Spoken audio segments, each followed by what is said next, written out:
وأنا والله يا شباب الرحله دي لازم نغير نسأل الله ذلك والله. كلنا يا شباب، من منا يخلو من قصور. الله يعيننا. يا سليمان، في حد مو مقصر؟ كلنا مقصرين، لكن من هذا المنطلق، من هذه الرحله، نريد ان تكون هذه النواه، نريد ان تكون انطلاقتنا مع الله من هذه الرحله. والله يا شباب من اجمل الحياه مع الله. والله ما اجمل ابو محسن الحياه مع الله. نسأل الله ذلك. يا اخي انت فايز في كل الحالات مع الله. الله يقول: من عمل صالحا من ذكر او انثى وهو مؤمن، شو جايزه؟ قال فلنحيينه حياة طيبة. هذا وين حياة طيبة يا شباب؟ وين يا هاشم حياة طيبة؟ وين؟ هي في الجنة؟ لا، دنيا الدنيا حياة طيبة. ثم قال بعدها الله ايش؟ ولنجزينهم اجرهم باحسن ما كانوا يعملون.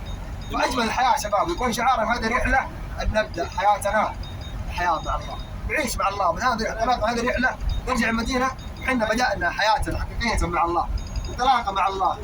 دائما نحرص على ما يرضي الله، نجتنب ما يسخط الله، حتى نكون اسعد عباد في الدنيا والآخرة.